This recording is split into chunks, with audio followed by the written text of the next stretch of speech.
رسمتك يا حبيبي في خيالي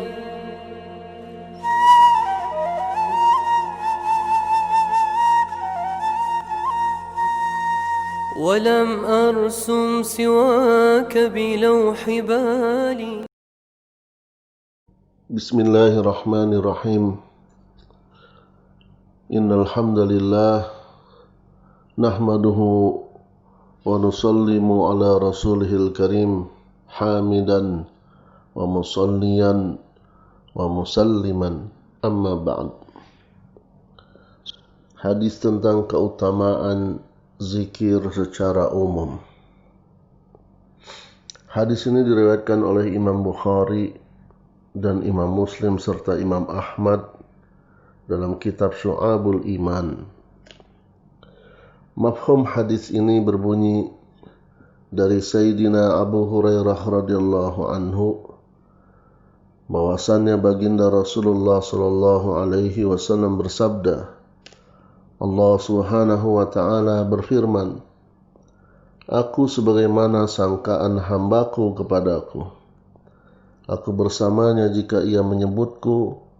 Jika ia menyebutku sendirian, aku pun menyebutnya secara sendirian. Jika ia menyebutku di suatu majlis, aku pun menyebutnya dalam suatu majlis yang lebih baik, yaitu majlis para malaikat yang maksum tanpa dosa. Jika hambaku mendekatiku sejengkal, aku akan mendekatinya sehasta.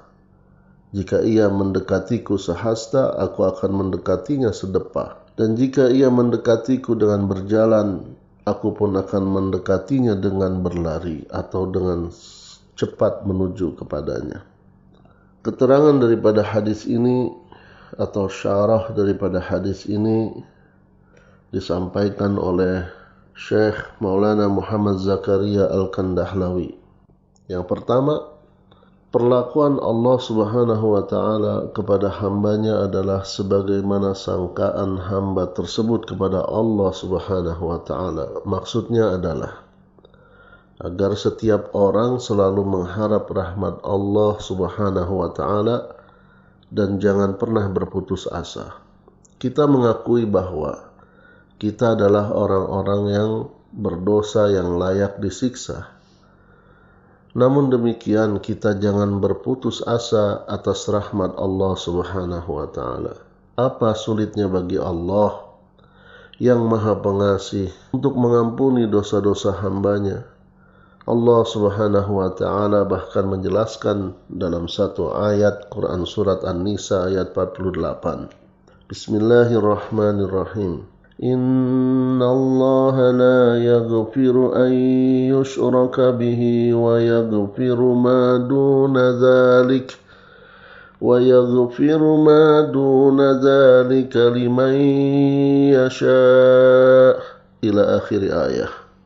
Sesungguhnya Allah tidak akan mengampuni dosa syirik kepadanya dan mengampuni segala dosa yang selain daripada syirik bagi siapa yang dikehendakinya.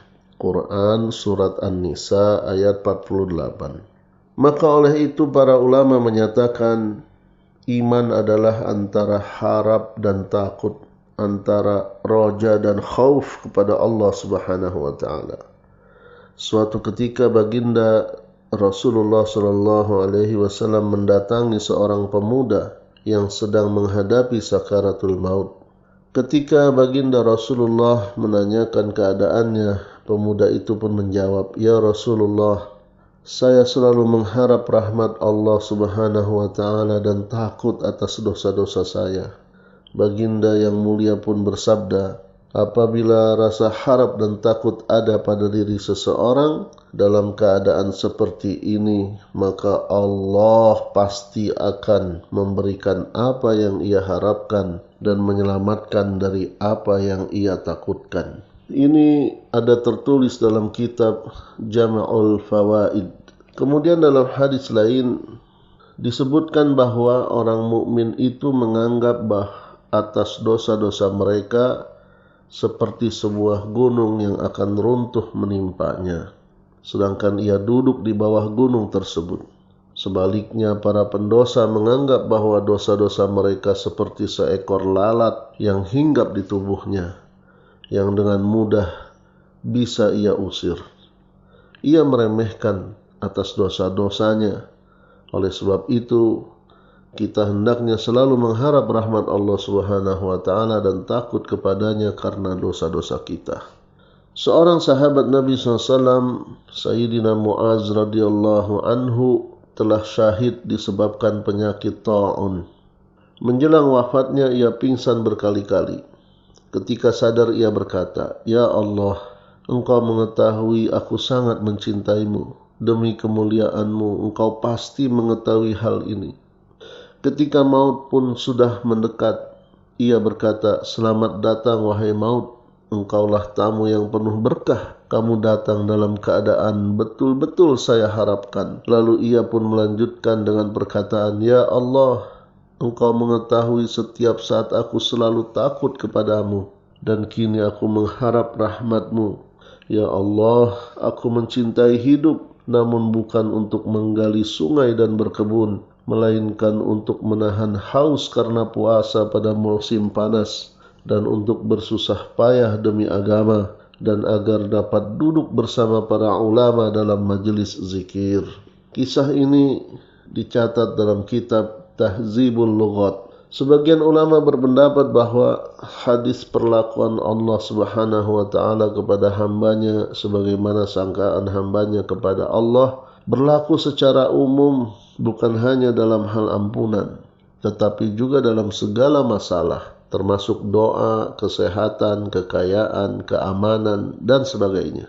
Misalnya, seorang hamba berdoa dengan yakin bahwa doanya akan dikabulkan oleh Allah Subhanahu wa taala, maka dengan keyakinannya itu Allah Subhanahu wa taala akan mengabulkan doanya. Sebaliknya, jika seseorang menyangka bahwa doanya tidak akan diterima, maka Allah Subhanahu wa taala tidak akan mengabulkan doanya tersebut. Oleh sebab itu disebutkan dalam sebuah hadis yang lain bahwa doa seseorang itu akan diterima selama ia tidak berkata, "Doaku tidak dikabulkan oleh Allah Subhanahu wa taala." Hal ini pun berlaku dalam masalah kesehatan, kekayaan, dan lain-lain. Hadis lain menyatakan, barang siapa yang kelaparan lalu ia meminta-minta kepada manusia, maka ia tidak akan mendapatkan kelapangan. Seandainya ia mengadukan segala hajatnya kepada Allah Subhanahu wa taala, niscaya Allah Tabaraka wa taala akan menjauhkan segala kesulitannya. Satu hal yang perlu diketahui bahwa baik sangka terhadap Allah Subhanahu wa taala adalah satu hal, dan berani berbuat maksiat kepada Allah Subhanahu wa taala adalah hal lain, yaitu maksudnya jangan sampai menyangka baik kepada Allah menjadikan kita berani bermaksiat kepadanya. Allah Subhanahu wa taala mengingatkan tentang hal itu dalam Quran surat Luqman ayat 33. "Wala yaghurrannakum billahil gharur." Dan jangan si penipu, yaitu syaitan, menipu kamu dengan dalih kemurahan, sifat kasih sayang Allah. Maksudnya jangan sampai syaitan menipu kita sehingga kita terus berbuat dosa karena merasa Allah adalah Maha Pengampun dan Maha Pengasih.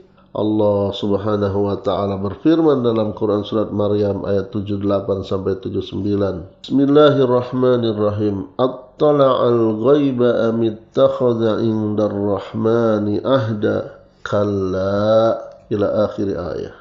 Adakah ia melihat yang gaib, atau ia telah mendapatkan janji dari sisi Tuhan yang Maha Pemurah bahwa ia akan mendapatkan kemuliaan di akhirat? Sekali-kali tidak.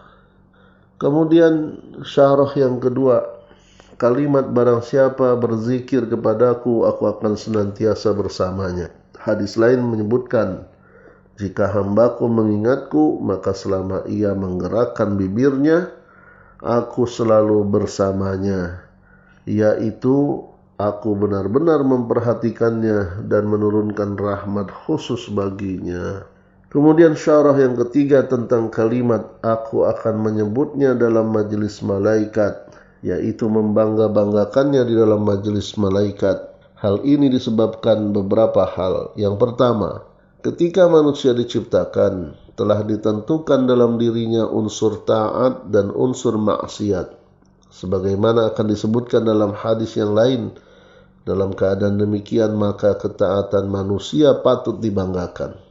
Yang kedua, ketika manusia diciptakan, para malaikat bertanya kepada Allah Subhanahu wa Ta'ala, apakah engkau akan menciptakan makhluk yang akan berbuat kerusakan dan pertumpahan darah di muka bumi ini, padahal kami senantiasa bertasbih dan memujimu? Karena di dalam diri manusia ada sifat merusak, sedangkan dalam diri malaikat tidak ada unsur yang demikian. Maka mereka menyatakan, kami selalu bertasbih dan mensucikanmu ya Allah. Ketika manusia yang di dalam dirinya ada unsur merusak itu kemudian menjadi taat kepada Allah SWT, maka ketaatan manusia tersebut pantas dibanggakan. Yang ketiga, ibadah manusia itu lebih menakjubkan daripada ibadah para malaikat, sebab malaikat beribadah tanpa musyahadah, atau sebab manusia beribadah tanpa musyahadah, yaitu menyaksikan langsung alam akhirat, sedangkan malaikat beribadah kepada Allah Subhanahu wa Ta'ala dalam keadaan musyahadah. Itulah yang dimaksud dengan firman Allah Tabaraka wa Ta'ala, bahwa jika manusia melihat surga atau neraka, tentu mereka akan lebih taat lagi. Dengan demikian patutlah Allah Tabaraka wa Ta'ala sangat memuji dan membanggakan mereka yang beribadah dan selalu menyebutnya di hadapan para malaikat. Syarah yang keempat, maksud kalimat Allah mendekat dan seterusnya adalah sejauh mana hamba berusaha mentaati Allah Tabaraka wa Ta'ala, maka sejauh itu pula rahmat Allah akan datang kepadanya dengan lebih cepat daripada usaha manusia tersebut. Kini terserah kepada setiap orang. Jika mereka menginginkan rahmat dan karunia Allah Subhanahu wa Ta'ala tercurah kepada mereka, maka hendaknya mereka sendiri menuju dan mendekatkan diri kepada Allah Tabaraka wa Ta'ala. Kemudian syarah yang kelima disebutkan dalam hadis, kalimat jamaah malaikat lebih baik daripada orang-orang atau manusia yang berzikir, padahal sudah masyhur bahwa manusia adalah makhluk yang termulia. Hal ini disebabkan beberapa hal sebagai berikut. Yang pertama, lebih baik di sini dilihat dari segi kemaksuman para malaikat, yaitu terbebas dari segala dosa. Yang kedua, maksudnya jumlah malaikat lebih banyak daripada jumlah manusia, dan malaikat lebih baik daripada kebanyakan manusia, bahkan lebih baik daripada kebanyakan kaum muslimin. Namun jika dibandingkan dengan seorang mukmin yang khusus seperti para nabi alaihi wassalam, maka seorang nabi lebih baik jauh daripada seluruh malaikat. Di samping itu masih banyak sebab lain yang akan memerlukan penjelasan dengan panjang lebar. Demikian hadirin yang dimuliakan Allah, hadis pertama dari keutamaan zikir secara umum. Semoga kita semua dapat mengambil pelajaran, dan yang terpenting kita berdoa pada Allah agar diberikan iman yang kuat sehingga mampu mengamalkan apa yang telah kita bacakan dan dengarkan tadi. Kemudian kita lanjutkan dengan menyampaikan kepada saudara-saudara kita, saudara-saudara kita yang belum mendengar daripada keterangan dari Rasulullah SAW dan para ulama kita. Wallahu a'lam bis-shawab. Subhanakallahumma wa bihamdika asyhadu an la ilaha illa anta astaghfiruka wa atubu ilaik.